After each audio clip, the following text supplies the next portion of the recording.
Hello friends, स्वागत है आपका हमारे YouTube channel study smart IQ में। और मैं हूं सबा परवीन और आज हम फिर पढ़ने जा रहे हैं एसएससी सीएचएसएल 2025 के लिए जी के जीएस की क्लास, जिसमें हम डिस्कस कर रहे हैं इंपॉर्टेंट एमसीक्यू। और ये हमारे प्रैक्टिस सेट 36 है। इससे पहले हम 35 प्रैक्टिस सेट कर चुके हैं और हमारी सीरीज़ का नाम है warrior series. So I hope आपको ये वीडियो पसंद आती हो और ऐसी ही वीडियो देखने के लिए हमारे चैनल को लाइक करें, शेयर करें, सब्सक्राइब करें एंड हाइप करें। हाइप करना ना भूलें। ओके, चलिए तो स्टार्ट करते हैं आज की क्लास। सो फर्स्ट क्वेश्चन है, निम्नलिखित में से कौन सी नदी मगध से होकर बहती है? गंगा, कृष्णा, कृष्णा और तुंगभद्रा, गंगा और सोन, नर्मदा और तापी।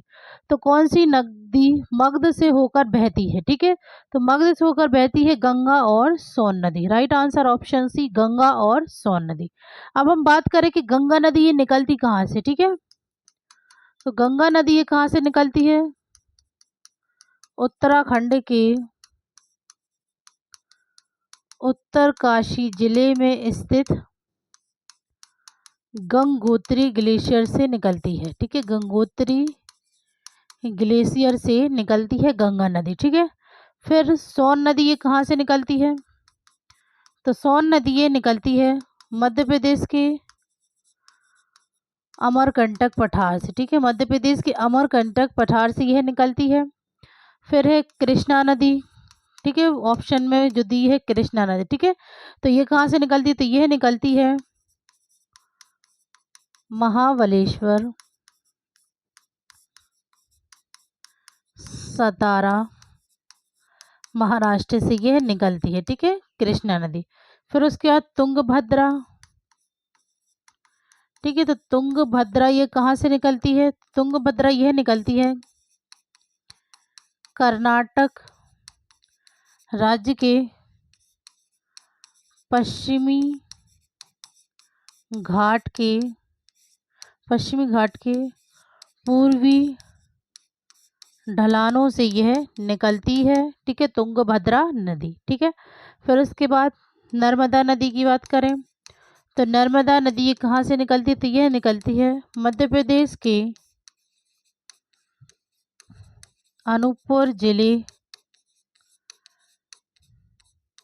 अमरकंटक पठार से यह निकलती है। ठीक है, अमरकंटक पठार से यह निकलती है। ठीक है, नर्मदा नदी।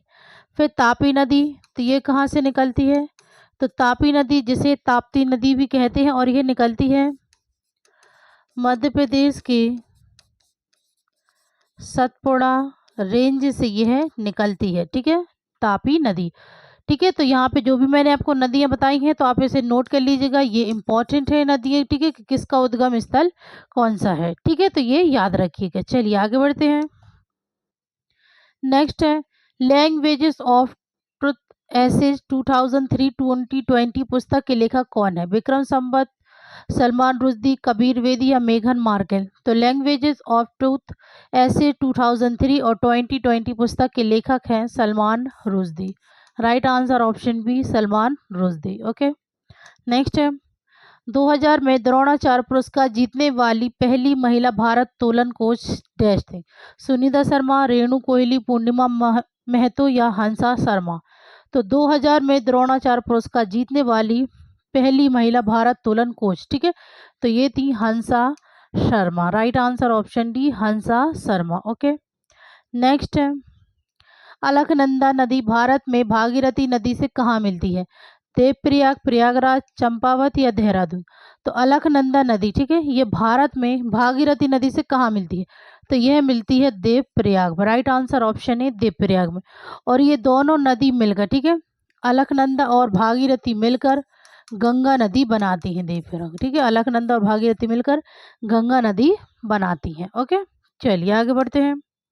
नेक्स्ट है भारतीय मानक समय ग्रीनविच मीन टाइम से डैश आगे है? 3 घंटे 45 मिनट, 7 घंटे 15 मिनट, 2 घंटे, 5 घंटे 30 मिनट। तो भारतीय मानक समय ग्रीनविच मीन टाइम से, ठीक है, 5 घंटे 30 मिनट आगे है। राइट आंसर ऑप्शन डी, 5 घंटे 30 मिनट आगे है। ओके, नेक्स्ट है हर्षवर्धन की जीवनी हर्ष चरित्र किसने लिखी? बाणभट्ट, हरिसेन, रविकीर्ति या जोआन गैंग। तो हर्षवर्धन की जीवनी हर्षचरित, ठीक है। तो यह लिखी है बाणभट्ट ने। Right answer option A Banabhatta, इन्होंने हर्षचरित लिखा है। फिर इसके बाद हरिसेन, तो हरिसेन इन्होंने लिखा है समुद्रगुप्त की प्रयाग प्रशस्ति, ठीक है। और रवि कीर्ति तो इन्होंने लिखी है ऐहोल शिलालेख रचनाएं, ठीक है। ऐहोल शिलालेख रचना लिखी है रवि कृति ने। ओके, चलिए आगे बढ़ते हैं। नेक्स्ट है हवा महल किस शहर में स्थित है? जयपुर, जोधपुर, उदयपुर, अलवर। तो हवा महल यह स्थित है जयपुर में, और ये कब बना था? तो ये 1799 में बनाया गया था। और किसके द्वारा बनवाया गया था? तो ये बनवाया गया था महाराजा सवाई प्रताप सिंह के द्वारा ये बनवाया गया था, ठीक है। महाराजा सवाई प्रताप सिंह के द्वारा बनवाया गया था हवा महल, ठीक है, जयपुर में। नेक्स्ट है अखिल भारतीय मुस्लिम लीग और भारतीय राष्ट्रीय कांग्रेस द्वारा लखनऊ समझौते पर हस्ताक्षर कब किए गए थे? 1916, 1911, 1919, 1906। तो अखिल भारतीय मुस्लिम लीग, ठीक है, और भारतीय राष्ट्रीय कांग्रेस द्वारा लखनऊ समझौते पर हस्ताक्षर किए गए थे 1916 में। Right answer option A 1916। Next है 1992 में सिनेमा में लाइफ टाइम अचीवमेंट के लिए ऑस्कर पाने वाले पहले भारतीय कौन थे? तरुण मजूमदार, के विश्वनाथन, सत्यजीत रे या टी रामाराव। तो 1992 में सिनेमा में लाइफ टाइम अचीवमेंट के लिए ऑस्कर पाने वाले पहले भारतीय ये थे Satyajit Ray. Right answer option C Satyajit Ray, ठीक है। नेक्स्ट है कपास को उगने के लिए डैश तापमान, हल्की बारिश या सिंचाई, डैश पाला रहित दिन और तेज धूप की आवश्यकता होती है? उच्च 210, निम्न 150, निम्न 210 या उच्च 150। तो कपास को उगने के लिए उच्च तापमान, ठीक है, उच्च तापमान, हल्की बारिश या सिंचाई, 210 पाला रहित दिन और तेज धूप की आवश्यकता होती है। Right answer option A. Okay, चलिए आगे बढ़ते हैं। नेक्स्ट है पेशियां 3 प्रकार की होती है, निम्नलिखित में से कौन सी एक पेशी नहीं है? कंडारिस्थि, चिकनी, हृदय या कंकाल। तो पेशियां जो 3 प्रकार की होती हैं और कौन सी एक पेशी नहीं है? तो ये है कंडारिस्थि, ठीक है, कंडारिस्थि। नेक्स्ट है निम्नलिखित में से किसे भारत की आयरन लेडी, लोह महिला के नाम से जाना जाता है? मैरी कॉम, दीपिका पादुकोण, लता मंगेशकर या इंदिरा गांधी। तो भारत की आयरन लेडी के नाम से जाना जाता है इंदिरा गांधी को। Right answer option D Indira Gandhi. Indira Gandhi यह भारत की अब तक की एक मात्र महिला प्रधानमंत्री थी, ठीक है, भारत की पहली महिला प्रधानमंत्री थी, ठीक है ना, भारत की पहली महिला प्रधानमंत्री थी, ठीक है। और अब तक की एकमात्र प्रधानमंत्री ही रही हैं इंदिरा गांधी, ठीक है। इन्हें आयरन लेडी के नाम से जाना जाता है। लता मंगेशकर, तो लता मंगेशकर इन्हें स्वर कोकिला के नाम से जाना जाता है, ठीक है, स्वर कोकिला के नाम से लता मंगेशकर को जाना जाता है। ओके, नेक्स्ट है नील कैरेक्टर प्रिंटर का उपयोग करना चाहता है, उसे निम्नलिखित में से किसे चुनना चाहिए? Chain printer, laser printer, drum printer या डॉट मैट्रिक्स प्रिंटर। तो नील कैरेक्टर प्रिंटर का उपयोग करना चाहता है, उसे किससे चुनना चाहिए? तो उसे चुनना चाहिए डॉट मैट्रिक्स प्रिंटर को। Right answer option D. Okay, next है एक डैश एक अर्धपारगम्य झिल्ली के माध्यम से जल को बल देता है और दूसरे पदार्थों को हटाता है? उबालना, आशवन, विपरीत परासरण या निस्पंदन।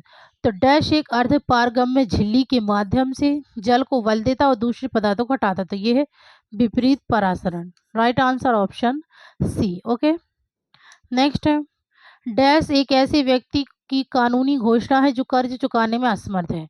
दिवालियापन, उधारी की कमी, ऋण मुक्ति या बैंक इंश्योरेंस। तो डैश एक ऐसे व्यक्ति कानूनी घोषणा जो कर्ज चुकाने में असमर्थ है, तो यह है दिवालियापन। राइट आंसर ऑप्शन है दिवालियापन। ओके, नेक्स्ट है डैश पूरी दुनिया में कंप्यूटर का फिजिकल नेटवर्क है? लैपटॉप, वेब ब्राउजर, सर्वर या इंटरनेट। तो इंटरनेट, ठीक है, right answer option D internet पूरी दुनिया में कंप्यूटर का फिजिकल नेटवर्क है। ओके, नेक्स्ट है राज्य के उच्च न्यायालय की मुख्य न्यायाधीश नियुक्त होने वाली पहली भारतीय महिला कौन थी? लीला सेठ, अन्ना चेट्टी और एम फातिमा बीबी या किरण मजूमदार शो? तो भारत के उच्च न्यायालय की न्यायाधीश नियुक्त होने वाली पहली भारतीय महिला कौन थी? तो ये थी लीला सेठ। राइट आंसर ऑप्शन ए लीला सेठ। ठीक है, और फिर बात कर एम फातिमा बीबी। तो एम फातिमा बीबी ये भारत की सर्वोच्च न्यायालय की सर्वोच्च न्यायालय की पहली, ठीक है, पहली भारतीय महिला पहली भारतीय महिला न्यायाधीश थी। ठीक है, एम फातिमा बीबी ये भारत के सर्वोच्च न्यायालय की पहली भारतीय महिला न्यायाधीश थी, एम फातिमा बीबी। ओके, ये इंपॉर्टेंट है, याद रखिएगा, इनके बारे में पूछा जाता है। ओके, चलिए नेक्स्ट है। असम के सबसे विशिष्ट प्रकार के लोकगीत हैं कव्वाली गीत, बिहू गीत, तीज गीत या भूटा गीत? तो असम की सबसे विशिष्ट प्रकार के लोकगीत हैं, तो ये है बिहू गीत। Right answer option B, Bihu गीत। ओके, नेक्स्ट है। भारतीय संविधान का कौन सा अनुच्छेद कानून के समक्ष समानता को निर्दिष्ट करता है? अनुच्छेद 19, अनुच्छेद 23, अनुच्छेद 14 या अनुच्छेद 36? तो भारतीय संविधान का कौन सा अनुच्छेद कानून के समक्ष समानता को निर्दिष्ट करता है? तो ये है अनुच्छेद 14। राइट आंसर ऑप्शन सी, अनुच्छेद 14। ओके, नेक्स्ट है। भारत के विशेष विवाह अधिनियम किस वर्ष पारित किया गया था? 1958, 1954, 1962 या 1950? तो भारत में विशेष विवाह अधिनियम यह पारित किया गया था 1954 में। Right answer option B, 1954। Okay, next है। प्रांतीय स्वायत्तता शुरू करने के लिए भारत की ब्रिटिश सरकार द्वारा कौन सा अधिनियम पारित किया गया था? 1892 का भारतीय परिषद अधिनियम, 1935 का भारत सरकार अधिनियम, 1853 का चार्टर अधिनियम और 1947 का भारतीय स्वतंत्रता अधिनियम। ठीक है, तो प्रांतीय स्वायत्तता शुरू करने के लिए भारत की ब्रिटिश सरकार द्वारा कौन सा अधिनियम पारित किया गया था? तो यह पारित किया गया था 1935 का भारत सरकार अधिनियम। Right answer option B. Okay, next है।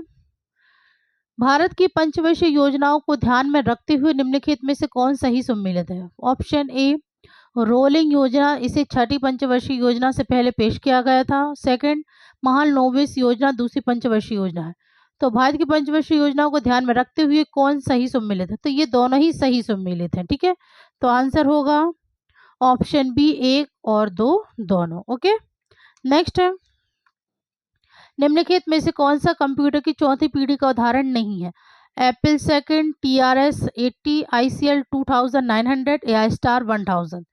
तो कौन सा कंप्यूटर की चौथी पीढ़ी का उदाहरण नहीं है? तो ये ICL 2900। Right answer option C. Okay, next है। तापी नदी की घाटी डैश राज्य में फैली हुई है? छत्तीसगढ़, तमिलनाडु, कर्नाटक या महाराष्ट्र? तो तापी नदी की घाटी यह महाराष्ट्र में फैली हुई है। Right answer option D, Maharashtra. Next है। निम्नलिखित में से हिमालय विशेषता के संबंध में कौन सा युग्म सही है? ऑप्शन ए कुमायूं हिमालय, यह सतलुज और काली नदियों के बीच स्थित है। ऑप्शन सेकंड नेपाल हिमालय, यह तीस्ता और देहांग नदियों के बीच स्थित है। तो इनमें हिमालय की विशेषता के संबंध कौन सा युग्म सही है? तो यह सही है ऑप्शन ए कुमायूं हिमालय, यह सतलुज और काली नदियों के बीच स्थित है। तो राइट आंसर होगा ऑप्शन डी, केवल एक। ओके, चलिए नेक्स्ट है। भारत के पहले ओपन रॉक म्यूजियम किस शहर में स्थित है? वाराणसी, चेन्नई, मैसूर या हैदराबाद?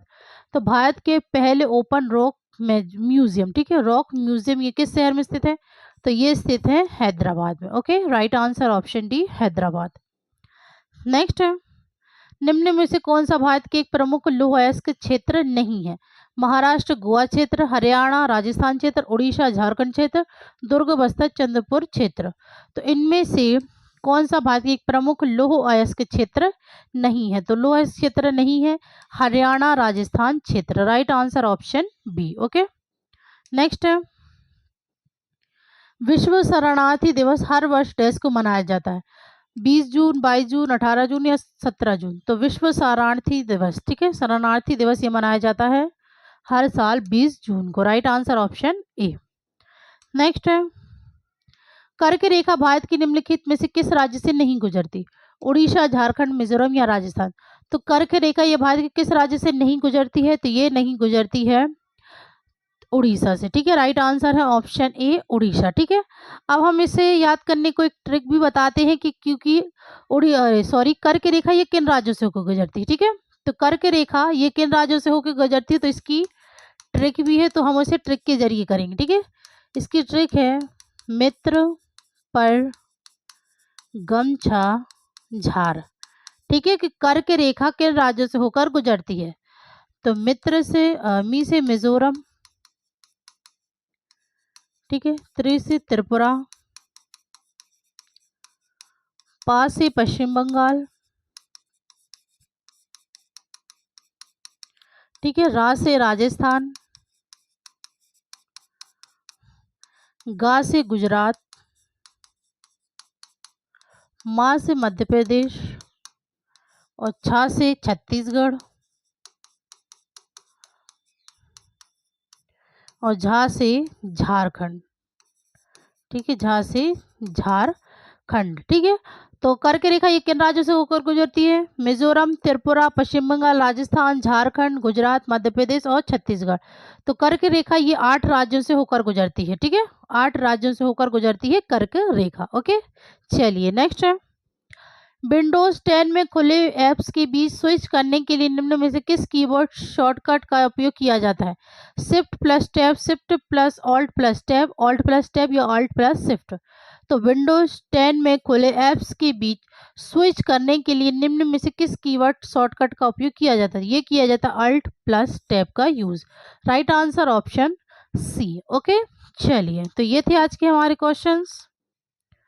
सो आई होप आपको ये वीडियो पसंद आई हो, और ऐसे ही वीडियो देखने के लिए हमारे चैनल को लाइक करें, शेयर करें और सब्सक्राइब करना ना भूलें। तो मिलते हैं आपसे कल अगली वीडियो में, तब तक के लिए good luck and goodbye. Thank you.